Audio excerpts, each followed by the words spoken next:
Friends, ഇന്നത്തെ വീഡിയോയിൽ നമുക്ക് ചിക്കൻ മന്തി എങ്ങനെയാണ് വളരെ എളുപ്പത്തിൽ നല്ല ടേസ്റ്റോടുകൂടി വീട്ടിൽ തന്നെ ഉണ്ടാക്കുന്നതെന്ന് നോക്കാം.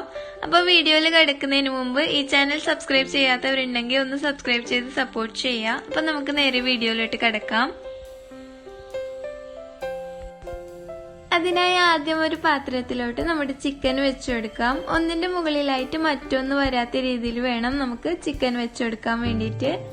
ഇനി ഇതിനെ നമുക്കൊരു ടൂത്ത് പിക്ക് കൊണ്ടോ അതൊരു നൈഫ് കൊണ്ടോ ഇതുപോലെ ഒന്ന് കുത്തിക്കൊടുക്കാം. നെക്സ്റ്റ് ഇതിലോട്ട് ഒരു 2 teaspoon pepper powder, 1 teaspoon jeera, പിന്നെ ഒരു 4 മാഗി ചിക്കൻ ക്യൂബ്സും കൂടി കയ്യിലൊന്ന് പൊടിച്ചിട്ട് എല്ലാ ഭാഗത്തിലേക്കും എത്തുന്ന പോലെ ഒന്ന് ഇട്ടുകൊടുക്കുക.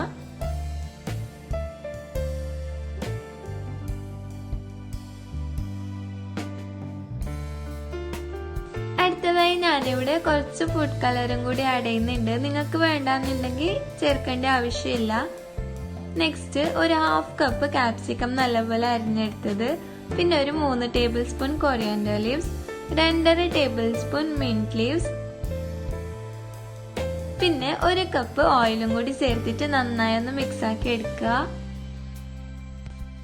അപ്പൊ നല്ലപോലെ മിക്സ് ചെയ്ത് നമുക്ക് ഇതിലോട്ട് കുറച്ച് ഉപ്പും കൂടി ചേർത്ത് കൊടുക്കാം. നമ്മൾ ഓൾറെഡി ചിക്കൻ ക്യൂബ്സ് ആഡ് ചെയ്തതുകൊണ്ട് ഉപ്പിന്റെ ആവശ്യമില്ല, വേണമെന്നുണ്ടെങ്കിൽ മാത്രം ചേർത്ത് കൊടുത്താൽ മതി. ഇനി ഇതിനെ ഒരു 1 അവർ നമുക്ക് റെസ്റ്റ് ചെയ്യാൻ വേണ്ടിട്ട് വെക്കാം. അപ്പൊ ഞാനിത് ഇവിടെ 1 മണിക്കൂർ വെച്ചെടുത്തിട്ടുണ്ട്. ഇനി ഇതിനെ നമുക്ക് വേവിച്ചെടുക്കാം. 2 സൈഡും മറിച്ചും തിരിച്ചു ഇട്ടുകൊടുത്ത് വേവിച്ചെടുക്കുക. അപ്പൊ ഇത് വെന്ത് വരുന്ന സമയത്ത് നമുക്ക് ഇതിന് വേണ്ടിയിട്ടുള്ള ചോറുണ്ടാക്കി എടുക്കാം. അതിനായി ഞാനിവിടെ ബാസ്മതി റൈസ് നല്ലപോലെ കഴുകി 1 മണിക്കൂർ കുതിർത്ത് വെച്ചെടുത്തിട്ടുണ്ട്. നെക്സ്റ്റ് ഒരു പാത്രത്തിലോട്ട് വെള്ളം ഒഴിച്ചെടുക്കാം. പിന്നെ അതിലോട്ട് കുറച്ച് കുരുമുളകും പിന്നെ നമ്മുടെ സ്പൈസസും കൂടി ആഡ് ചെയ്ത് കൊടുക്കുക. ഞാനിവിടെ ഒരു ഡ്രൈ ലെമണും കൂടി ആഡ് ചെയ്യുന്നുണ്ട്. ഇത് ഓപ്ഷണൽ ആണ്, ഇല്ലാന്നുണ്ടെങ്കിൽ ചേർക്കേണ്ട ആവശ്യമില്ല. അടുത്തതായി കുറച്ച് ഉപ്പും കൂടി ചേർത്ത് കൊടുത്ത് നമ്മൾ കഴുകിയെടുത്ത ബാസ്മതി റൈസും കൂടി ഇതിലോട്ട് ആഡ് ചെയ്ത് കൊടുക്കാം. നെക്സ്റ്റ് അരി ഒട്ടിപ്പിടിക്കാതെ ഇരിക്കാൻ വേണ്ടിയിട്ട് കുറച്ച് ഓയിലും കൂടി ചേർത്ത് കൊടുക്കുക. ഇനി ഇതിനെ നമുക്ക് നല്ലപോലെ ഒന്ന് വേവിച്ചെടുക്കാം.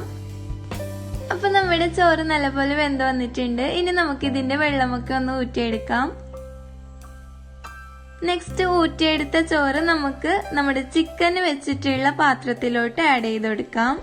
ചിക്കന് ഞാൻ ഏകദേശം 25 മിനിറ്റ്സ് വേവിച്ചെടുത്തിട്ടുണ്ട്. ഇനി ഇതിന്റെ മുകളിലായിട്ട് കുറച്ച് ഫുഡ് കളറും കൂടി ഞാൻ ആഡ് ചെയ്യുന്നുണ്ട്.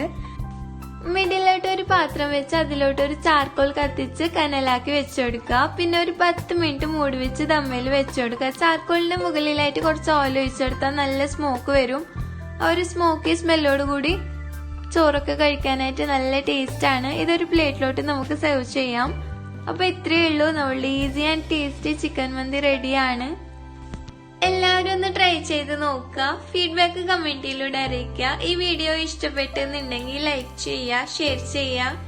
വീണ്ടും ഒരു വീഡിയോയുമായി വരുന്നത് വരെ ബൈ ബൈ.